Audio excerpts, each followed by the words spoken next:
Hi, so just really quick, we did get a question from the audience in comments of one of our videos, episode 12, in which I'll read out, and this he expects an answer.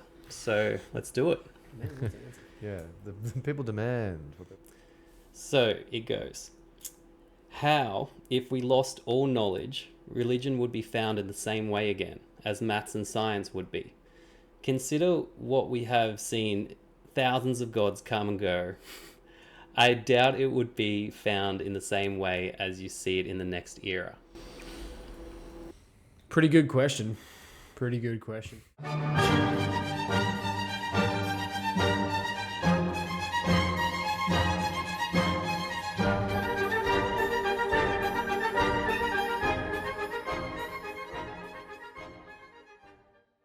Is that A couple things stick out to me first. Um, I'm not fully convinced that we firstly have rediscovered lost knowledge of the past. The assumption I think that this question presents is that science and math are in fact a universal truth that is just awaiting our discovery. And I don't think that's true. If we erased all of it, right, took away all science, all math, all knowledge of the STEM fields and kind of reset humanity, I'm not entirely convinced that history would play out in the same way. Nor Right. do I think we would discover things in the same order, in the same way. It wouldn't manifest itself in the same capacity. So that's number one. I think that's relatively. I think that's a fair point. I think that's a relatively cogent way to analyze the question at hand. And on the flip side, you do make a good point. And I'm not going to lie and pretend that if all religious texts were destroyed, that Christianity is what I suspect you're asking, because I'm Catholic. I'm guessing that's what you're talking about specifically, would be founded in the same way. And I know it probably wouldn't be, because it took the literal creator of the universe coming to earth and dying for the beginning of the Catholic Church to manifest itself. So I doubt, if we removed all the evidence of that it would exist in the same exact structure, and it would come back in the same way. However, Okay. I would say that there are revelations that do happen through the lives of the saints. There are miracles that do happen, and I know some of my more skeptical co-hosts that refuse to look into some of these things, because I think deep down they kind of scared that they have to convert afterwards. But there are miracles and there are things that we have seen, and there are people that try to disprove things that end up converting. Right. There is strong enough evidence that certain things have happened in an order that would lead a thinking person to conclude that this is a true story. And I suppose we don't have 45 minutes to go through it, or perhaps we do. I don't know. But I would say the answer is no. I don't think the Catholic faith would come back as it is today if everything was destroyed. But I do think the Catholic faith would come back in an iteration similar to maybe the early church. Right. That's how I would look at it. Because I do believe in the revelation is discovered, if we want to use that term, or revealed is what revelation means, in a similar manner to like scientific discoveries. And that's how I would approach this question. And I hope that's not a cop-out answer. And obviously I think you give me a little bit of healthy pushback here, but I think that's pretty fair to say, because there has been many a apparition, many a prophet that has come and spoken of things that will come. So that's what I would say. I think science and math are really cool. If you're into science and math, you should look up the Catholic Church. Did a lot of good stuff in the sciences and the mathematics and Right. civilization as it happens. So give that a look into. And on a serious note, on a very serious note with the math and science, a lot of math and science that we lost in antiquity in particular has been lost. Damascus steel, don't know how to forge Damascus steel. If you're a big fan of Game of Thrones, the Valyrian steel is actually just a complete rip-off of the, well, not a rip-off, but that is Damascus steel. This like stronger, sharper, more durable steel that was forged. I think theirs was forged with some special metal. I can't recall the show exactly, but that is Damascus steel in real life that we don't know how to make that anymore. Roman concrete, we joked about before the show started, even though there's been some talk, I think, of they've found, at least they think they've found the recipe for Roman concrete because unlike modern concrete where you pour it, you can kind of layer and build. A lot of the buildings in Rome are actually built out of concrete. They're not bricks or anything like that, which is pretty cool. And they have the structural integrity and the strength to basically stay up for thousands of years, where modern concrete, cracks after 15 minutes. So there are, that's two examples that I think are pretty common. If you like looked it up quickly on a Google search, you get a lot of information about those two that are not, that haven't been rediscovered, that had been in use for a long time. And there's no evidence, I think, that you would just discover every bit of math and science that we have now if it was all taken away. Yeah. That's a good point. So neither example would come back exactly the same, right? Because that's what I the think, books are made in its current form, exactly the same. The books are written in cultural contexts in different languages by different people, and they pop up in historical points of time and view. Might be written in a different language, might have a different vague background of how it got discovered in a different version. It might have been sort of something like, I sort of know what you're saying there.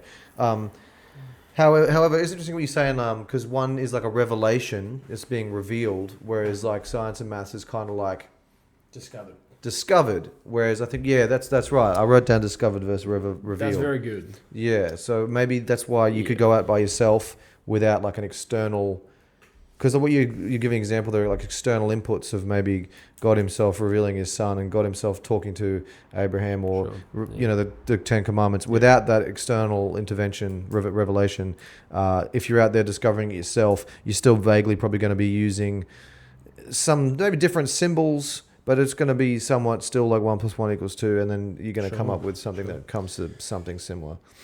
Well, in a way. Because if you, I think, and I think you agree with me on this point, but if the world, I'm not sure if you're a creative design guy, right. I'm not sure if that's where you line up, but not sure. You probably would conclude that people don't dedicate their life to study science and math unless they believe that there are things that they can learn. Right. Yeah. And it's hard to sit down as an adult and dedicate your life. Remember, there is no knowledge of any math, and you're just going to sit there and think, can I invent calculus? Or can I dive into the numbers of Pythagoras' theory without some innate, like, the world has an order and a structure, and if it has an order and a structure, it's probably because it was designed that way. Right. And a lot of science and mathematics, or STEM, really, actually pretty much all, like, good and beauty basically comes from this idea that you can attain perfection because there is such a thing that exists, or that there is an answer that you seek, and if you seek, you will find. Right. And there is that idea too that there are reasons why some people and some cultures and groups of groups did not advance past certain what you call them, civilizational hurdles. They got to a certain point, content with where they were, and they had their own versions of mythology, creation stories, but that never compelled them to push further, because those stories, I feel, very sort of surface level analysis, and I don't know all of them, but like I feel like didn't allow them or didn't give them any reason to dive into why are we here or what are we doing here or can we improve this. Right. You and I have talked at length off camera about the Europeans were not the first to discover gunpowder. Yeah, right. And a lot of the stuff. Chinese had gunpowder, but I mean, so as far as revolutionary weaponry goes, the gunpowder would be up there probably with the most devastating of all. Right, it's up like there, the most game changing. Changing from It wasn't like this until to guns. gunpowder Yeah. that the Europeans could colonize and conquer the world. Essentially, like they couldn't conquer Africa until they had the guns. But what I'm saying is like the difference of cultural beliefs and understandings was what propelled them to go, hey, maybe we can make this a weapon, or maybe we can make this something that it's not currently, because we can manipulate substances and we can do things like that. And I think that doesn't come about by accident. That comes about with a desire to understand more about the material world, because there is understanding to be had. Yeah, I get. It's actually, I like this point. It's interesting. I don't know. I really liked it until I realized. Hang on, like you're trying to say that culturally Christian people were like, we're going to use these for guns. No, it's not necessarily just guns. Yeah, but like there is.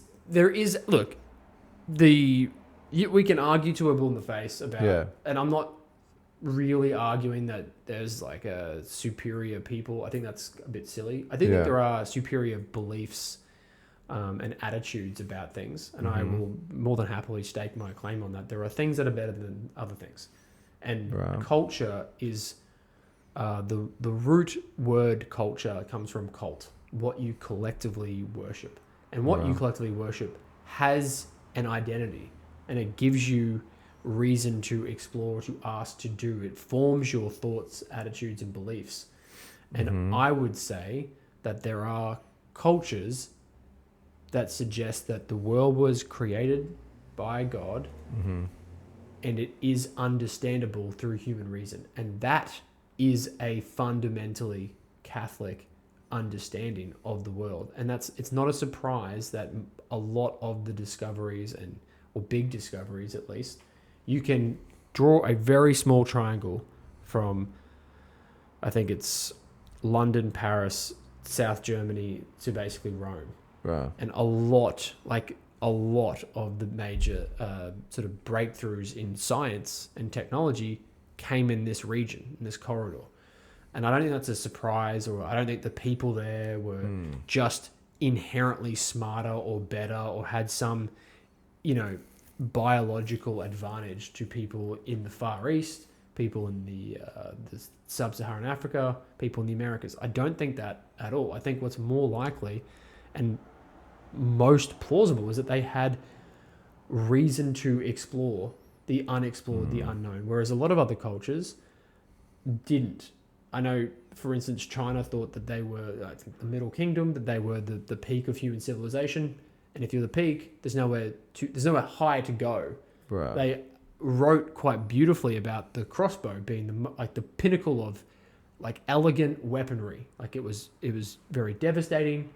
It had great range. It was just, apart from the slow reload, but it was a fantastic weapon. Like, it was very good. Yeah. And for a very long time, that was the bee's knees. Like, that's the greatest stuff ever. And early guns, crap. Right? Like you have one shot and you take 12 minutes reloading and blow up your face. It's terrible. Yeah, and they used to stand there like quite gentlemanly and be shot. Yes. But there is ideas that push you forward. And it's not, no one is arguing that there was no intelligent people in China. Right. That's not, I've never heard anyone argue that. And I've never heard anyone argue that there's no intelligent people in Africa. Right.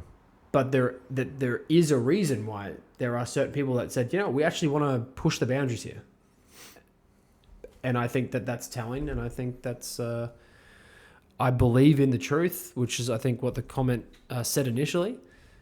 And I believe that the truth is understandable. And if you believe in such things, you will spend your life trying to understand them. Yeah. And I think that's what happened. There is on and on. Not a bad argument that seems to be getting purported by quite a few people these days. That used to be like frowned upon. That's pretty what you were saying, like how a lot of the early Christianity monks and etc. was like a lot of the early scientists, and I guess the backstory or fundamental belief to that, is that their belief in the religion said that there is a discoverable truth and there's like order to the universe, and therefore we can go out and find it because let's say the universe in maths and science is the language of God. So we're going to go and like see what that has to teach us. That there is an argument within there in general. But you could look at it in the opposite and go, in the Mideast, in Islam, there is a like the understanding is everything that happens because Allah allows it to happen, or that is directly involved, and nothing happens without the direct involvement of Allah. That's not a Christian perspective of God, but that is one if you are Islamic. Right. So it is you would be less inclined to try to work out why there are floods or why there are tornadoes if you are told or you believe that it's because God did it directly. You could see how that would be like, well, okay, I don't need to spend my time chasing clouds now because I have a vague, like, this is happening for this reason. Yeah. And I think that is the key. Like, that is what allows that kind of rapacious pursuit of knowledge, is that there is knowledge and you can understand it. Yeah, that's a fundamental, I guess, background axiom of why it comes about. You kind of have to have that. You do have to have it. Yeah, absolutely. But I think, I guess the argument is it seemed to appear in the Christian world in that argument, but it doesn't mean that it's definitely has to appear in that form, because I think even in that example, it's appeared a few times. I think like the most I think you get like a graph of the most scientifically advanced parts of the world, and like Europe doesn't appear in some parts of it. They're getting surpassed. Then like they're behind for a whole section of it. Yeah. Do you know what I mean? Like in the Middle East, they got the like. Yeah, I heard the. There's Arab a lot of maths and science stuff, going. a lot of that along through actually. There. Yeah, you've read the book. I read the book. You haven't read. I haven't read. I gave this book to this man like 5 years ago. It's true. He hasn't cracked the cover. But I know. But like, there are. If you read the book, yeah, it's a pretty interesting read. Yeah.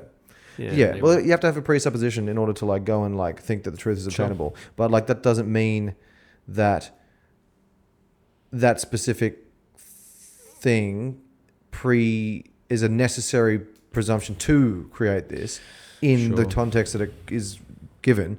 The fact that we're going to create the books in the library, you could argue that what you're saying, there's a truth. And your truth is just saying it's the Christianity. It's going to reveal itself in some way because it is the truth, and therefore the books will eventually align to that truth because it is what it exists. It may take longer, I'd say, just because I guess like lots of different gods exist in different cultures. But that's the argument, I guess. The other part of it is like, wouldn't you sort of, even what you're arguing, wouldn't the other side of the books with the maths and science, isn't that like the language of God in your example? I'm not arguing that in the some maths respect, and science is the language of God. The language of the physical world? Yeah, perhaps. Which is, perhaps, but like what, for a very, very that long would come time, around quicker than the other one. For a very long time, people that were, the Roman Empire, big fan. Not a massive amount of invention that happened in the Roman Empire. Most of it was just repurposed Greek stuff. Right. Because you don't need to innovate if you have a slave army. You don't need to be more, they had some cool stuff, but a lot of it wasn't necessarily like, we got to really like think about how we can do this. Like, we should send in 10,000 slaves, boom, and we build a road. We don't need to necessarily think, could we build a bulldozer? Throw people at it. Concrete, great buildings, great architects, like brilliant, not knocking them at all, but I'm just saying that you do need that cultural element. Oh, but it's hard to explain. I know you're saying like invention in that respect. This is what we're talking about. Invention in that like... Let's just turn the lights off on us. Get out of here. There we go. Like invention in that respect, but they were quite innovative in like organizational structures, and can't they create in the first like police force and the first ambulance and the first like set of like describable... I've not heard that. No, the Romans I know they had some structural, like a lot of stuff we have. They're like the first people who did it in a way. Well, yeah, all that's Western an invention, governments but certainly harken back to Rome. Yeah, there's a first administrative Senate structure. They've got some stuff going on. That's like an invention. What you're saying is no specific invention on like actual like something like a crossbow. Even though they had a lot of stuff, didn't they have like trebuchets and like some sort tons of cool stuff, interesting wartime tactics that didn't exist before. But anyway, so I was one more point I guess I was going to add in there. It depends what you believe, but there's an assumption that like some people, I think in the question it depends what you want to think, is God part of the empirical, testable, material world or separate from it? Is he coming in and injecting the truth for you to write down as a gift? Or if he's not, because you can test empirical material stuff with quantitatively and qualitatively, can you test religion and come up with it with a book? It's more like, in part, cultural context, and like there's other factors to it. I think that's kind of where I sit in a way as well. I think that's where the question's coming from. There's a presumption that God is outside the external world, and the books are written about like things that are testable and like recreatable scientifically, I guess. Yeah, scientism is the new religion. Really, it's just modernism. Yeah, I guess. I'm hearing you. I hope that answered the question. I hope it wasn't a cop out. I think that was. Yeah, no, that's got. I think there's a lot more insight. Even when you were saying before, that was like a lot more insight of what you were getting at, for sure. Come on in. We'll wait for the comments. To be fair, hopefully, I'm keen. hopefully you put that back in. We'll love to answer your comments if they are a question. They're not just telling everybody how good Cameron is. We'll answer those questions too. He's pretty good. Yeah, please ask more of that. Yeah. Put your questions in the comments. Love to chat with you guys, and hope you enjoy. See you later.